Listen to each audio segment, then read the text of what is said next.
بسم الله الرحمن الرحيم. ومن يرغب عن ملة إبراهيم إلا من سفه نفسه ولقد اصطفيناه في الدنيا وإنه في الآخرة لمن الصالحين إذ قال له ربه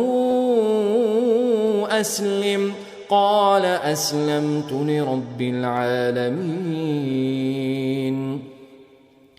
ووصى بها إبراهيم بنيه ويعقوب يا بني إن الله اصطفى لكم الدين فلا تموتن إلا وأنتم مسلمون أم كنتم شهداء إذ حضر يعقوب الموت إذ قال لبنيه ما تعبدون من بعدي قالوا نعبد إلهك وإله آبائك إبراهيم وإسماعيل وإسحاق إلها واحدا ونحن له مسلمون تلك أمة قد خلت لها ما كسبت ولكم ما كسبتم ولا تسألون عما كانوا يعملون وقالوا كونوا هودا أو نصارى تهتدوا قل بل ملة إبراهيم حنيفا وما كان من المشركين और इब्राहीम के दीन से कौन रूगर्दानी कर सकता है बजुज उसके जो निहायत नादान हो। और हमने उनको दुनिया में भी मुंतखब किया था और आखिरत में भी वो नेक लोगों में होंगे। जब उनसे उनके परवरदिगार ने फरमाया कि मेरे फरमाबरदार हो जाओ तो उन्होंने अर्ज की कि मैं रब्बुल आलमीन का फरमाबरदार हो गया। और इब्राहीम ने अपने बेटों को इसी बात की वसीयत की और याकूब ने भी अपने फर्जंदों से यही कहा कि ऐ मेरे बेटो, अल्लाह ने तुम्हारे लिए यही दीन पसंद फरमाया है तो मरना तो मुसलमान ही मरना। जिस वक्त याकूब वफात पाने लगे तो क्या तुम उस वक्त मौजूद थे जब उन्होंने अपने बेटों से पूछा कि मेरे बाद तुम किसकी इबादत करोगे? तो उन्होंने कहा कि आपके माबूद और आपके बाप दादा इब्राहीम और इस्माइल और इसहाक के माबूद की इबादत करेंगे जो माबूद यकता है और हम उसी के हुक्म बरदार हैं। ये जमात गुजर चुकी, इनको इनके अमाल का बदला मिलेगा और तुमको तुम्हारे अमाल का, और जो अमल वो करते थे उनकी पुरसिश तुमसे नहीं होगी। और यहूदी और ईसाई कहते हैं कि यहूदी या ईसाई हो जाओ तो सीधे रास्ते लग जाओगे। ऐ पैगंबर, इनसे कह दो नहीं, बल्कि हम दीन इब्राहीम इख्तियार किए हुए हैं जो एक अल्लाह के हो रहे थे और मुशरिकों में से न थे। آمنا بالله وما أنزل إلينا وما أنزل إلى إبراهيم وإسماعيل وإسحاق ويعقوب وما أنزل إلى إبراهيم وإسماعيل وإسحاق ويعقوب والأسباط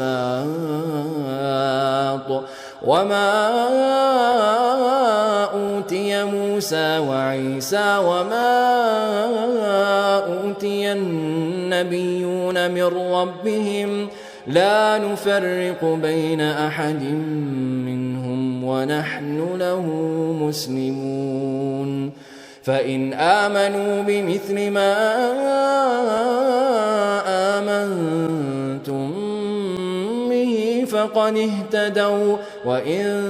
تولوا فإنما هم في شقاق فسيكفيكهم الله وهو السميع العليم صبغة الله ومن أحسن من الله صبغة ونحن له عابدون قل أتحاجوننا في الله وهو ربنا وربكم ولنا أعمالنا ولكم أعمالكم ونحن له مخلصون أم تقولون إن إبراهيم وإسماعيل وإسحاق ويعقوب والأسباط كانوا هودا أو نصارى قل أأنتم أعلم أم الله ومن أظلم ممن كتم شهادة عنده من الله وما الله بغافل عما تعملون تلك أمة قد خلت لها ما كسبت ولكم ما كسبتم ولا تسألون عما كانوا يعملون مسلمانوں کہو کہ ہم اللہ پر ایمان لائے اور جو کتاب ہم پر اتری اس پر اور جو صحیفے ابراہیم اور اسماعیل اور اسحاق اور یعقوب اور ان کی اولاد پر نازل ہوئے ان پر اور جو کتابیں موسیٰ اور عیسیٰ کو عطا ہوئیں ان پر اور جو دوسرے پیغمبروں کو ان کے پروردگار کی طرف سے ملی ان پر سب پر ایمان لائے. ہم ان پیغمبروں میں سے کسی میں کچھ فرق نہیں کرتے اور ہم اسی معبود واحد کے فرما بردار ہیں. پھر اگر یہ لوگ بھی اسی طرح ایمان لے آئیں جس طرح تم ایمان لے آئے ہو تو ہدایت یاب ہو جائیں، اور اگر منہ پھیر لیں اور نہ مانیں تو وہ تمہارے مخالف ہیں اور ان کے مقابلے میں تمہیں اللہ کافی ہے اور وہ سننے والا ہے جاننے والا ہے. کہہ دو کہ ہم نے اللہ کا رنگ اختیار کر لیا ہے اور اللہ سے بہتر رنگ کس کا ہو سکتا ہے اور ہم اسی کی عبادت کرنے والے ہیں. ان سے کہو کیا تم اللہ کے بارے میں ہم سے جھگڑتے ہو حالانکہ وہی ہمارا اور تمہارا پروردگار ہے اور ہم کو ہمارے اعمال کا بدلہ ملے گا اور تم کو تمہارے اعمال کا اور ہم خاص اسی کی عبادت کرنے والے ہیں.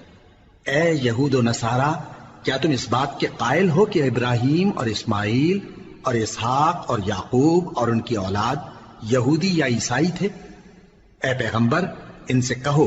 کہ بھلا تم زیادہ جانتے ہو یا اللہ؟ اور اس سے بڑھ کر ظالم کون جو اللہ کی شہادت کو جو اس کے پاس کتاب میں موجود ہے چھپائے؟ اور جو کچھ تم لوگ کر رہے ہو اللہ اس سے غافل نہیں. یہ انبیاء کی جماعت گزر چکی، ان کو وہ ملے گا جو انہوں نے کیا اور تم کو وہ جو تم نے کیا، اور جو عمل وہ کرتے تھے ان کی پرسش تم سے نہیں ہوگی.